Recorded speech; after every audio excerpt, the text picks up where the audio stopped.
Hi guys! Welcome to 2016, a year in review. I am so ready to say goodbye to 2016 that I made a video about it. Today I thought I'd go over some of the things that happened to me in 2016, but to be honest, I am so ready to say goodbye to 2016. I am done with this year and I'm ready to move on to bigger, better things. And I feel like 2016 is kind of going to be that year that we don't talk about. It's going to be like the first 3 Star Wars movies where we don't talk about them. You know, like Jar Jar Binks, like who was that? We just erase it from our minds and move on and pretend like it never happened. You know? You know? Okay, so let's get started. Yay! 2016 started in a really special way for me, and I love thinking about this memory because it's super special to me, and it's actually one of my favorite memories from the Disney College. Whoa! It's one of my favorite memories from the Disney College program. It was one of my last shifts, and I was working on Main Street, USA in Town Square, which is the very first. Like when you first walk into the park, after you go under the bridges, it's that first area right there, and then you walk up to the main street up to the castle. And if you've ever been to the parks on any holiday, New Year's, Christmas, even Thanksgiving or Halloween, it's crazy. It's busy because a million people come and they all want to be at Disney on the same day, and it's crazy. I recommend don't ever go on those days. So it was crazy. There was like 70,000 people in the park, maybe even more. I don't know my numbers. And I was working that area and I was in charge of it. And since it was so busy, I couldn't do my work, at least until after the fireworks were over.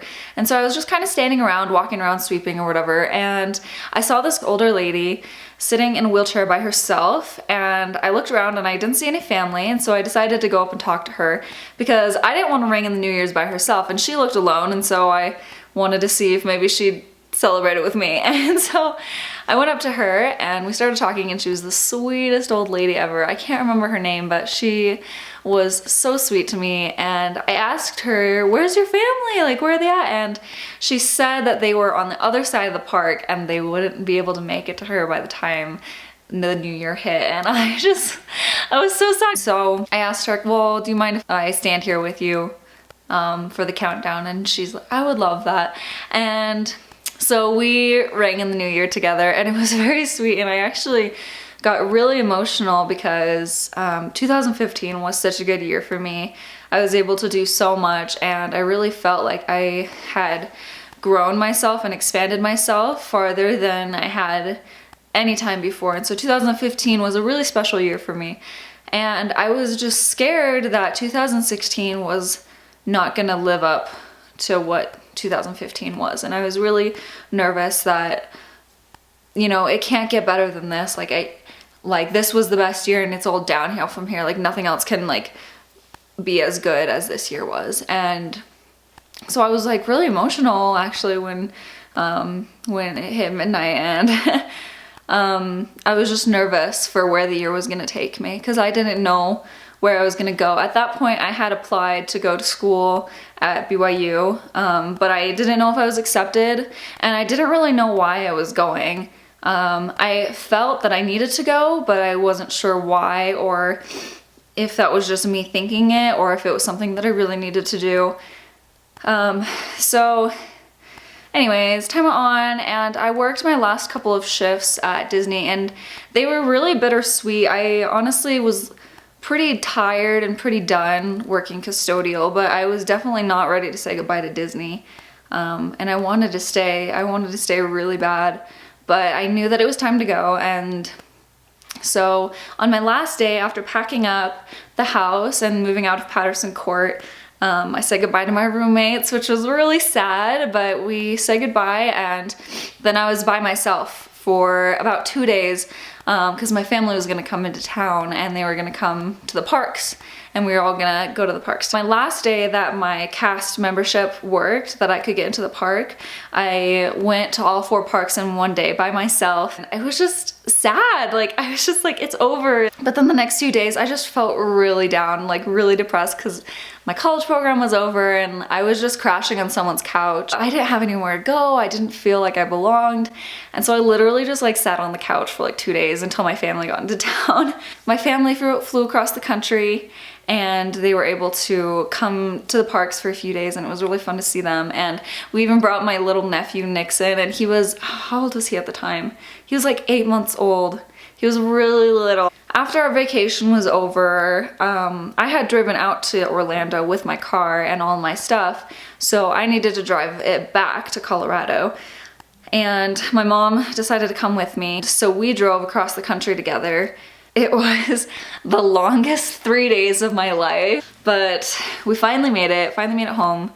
At that point, I didn't really have any plans for my life, honestly. I was waiting for BYU.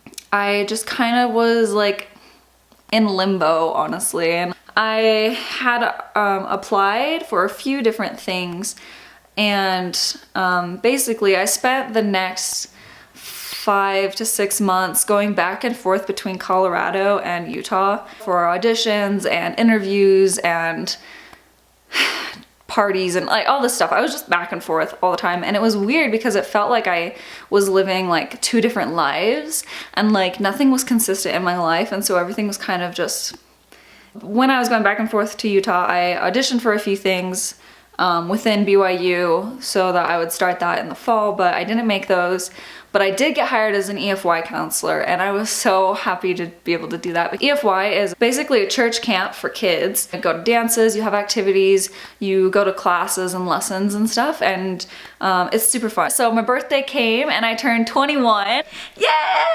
I'm an adult now, yeah! For my birthday, my dad took me to Disneyland, and that was so special. I was so happy. I actually surprised him with a dinner at the Country Trattoria?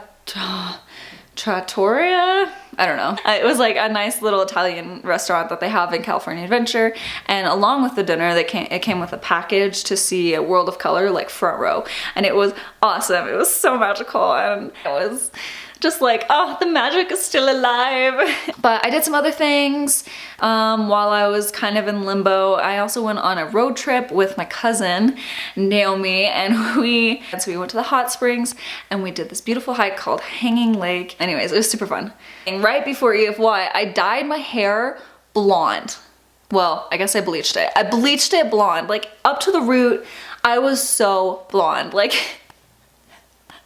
right before EFY started, I went on a road trip to Nauvoo, and I got a road trip with Elder Maurice and Sister Hipwell, and we drove through the night. Like, we literally left at 5 p.m. on the first day and got into Nauvoo at 5 p.m. the next day. It's a 24-hour drive, and we didn't stop except for gas and like bathrooms and food. It was crazy. I honestly will never do that again, because on the way back I had to go straight to EFY after that. I was on 0 sleep starting EFY, which if you're working EFY you get 0 sleep. So I was like without sleep for the rest of the summer. After Nauvoo I was able to start EFY, and I started up in Logan, Utah, which was so fun. It was a perfect place to start EFY, and my kids were great. I had a great time. All of the counselors are so fun. I got to work in Logan, Utah and San Antonio, Texas, that was my favorite, I'm not gonna lie. In San Antonio I got to feed a giraffe. That's a true story. Right here, look at that. It was so good. And then Provo, Utah. It was exhausting, but honestly it was like the most fun I'd had, and you make amazing friends with the counselors. We didn't get any sleep all during the week, but then on the weekend we didn't sleep, we just like had fun. After EFY ended, I was exhausted. I was also like homeless. I had no place to live, and so I was crashing on my brother's couch for a few weeks. By the way, I was accepted to BYU. I skipped over that. And I didn't know how I felt about that. I was excited, but my whole life I had never really wanted to go to BYU. So then school started and I got a job. I was so freaking stressed out all the time. I was literally going from like 6 a.m. to like midnight every day, and I was like, I can't do this anymore. Eventually I had to quit. I was stressed because I didn't feel like I belonged at BYU, and I was trying to find my place, but nothing was really clicking. And it was kind of just depressing, honestly. And I couldn't really feel connected at all. During summer, me and my roommates from the Disney College program had planned to get together, have like a little reunion at Disney World. On top of me being stressed for school, I decided to go to Disney World for like a few days, and it was so special. It was so special to be back. Like, it was weird not being a cast member, but it was just like special being back because it just felt like home. I kept going to school. It was terrible. Like I said, it was hard for me to understand why I was there, and I was trying to figure it all out. And in the midst of that, I did this. I started my YouTube channel, and that's a big thing for me. But when I first started it, I wanted it to be anonymous. I like wanted to be me, but I didn't want people to know that it was me, you know, like I wasn't gonna tell anyone. But then I decided to invest more in my YouTube, and so I did Vlogmas, which I finished, by the way. It's great stuff. That pretty much brings us up to date. I finished the semester at BYU, and it was the hardest semester of my life. It wasn't hard for me like because of the school load. It wasn't hard for me because of the amount of homework I was doing or the tests or quizzes. I mean, that was difficult, but it was hard for me because I didn't have a passion. I didn't have a direction. And I kind of felt like Andy from Parks and Recreation when this happens. Andy, are you okay? Oh, I'm fine. It's just that life is pointless and nothing matters, and I'm always tired. Also, I can't sleep. I'm overeating.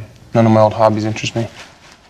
I wasn't interested in any of my passions anymore. I really felt out of place. I didn't feel like I belonged. I just really struggled. Things were fuzzy and blurry. So things have kind of led to other things, but I got through the semester and I came home for Christmas.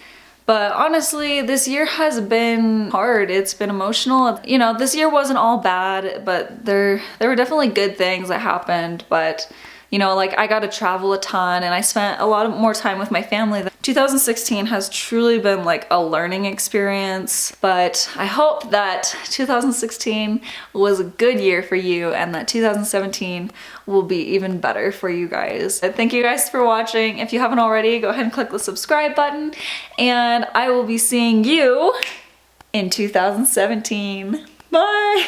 Hold me close and hold me fast. This magic spell you cast. This is La Vie en Rose.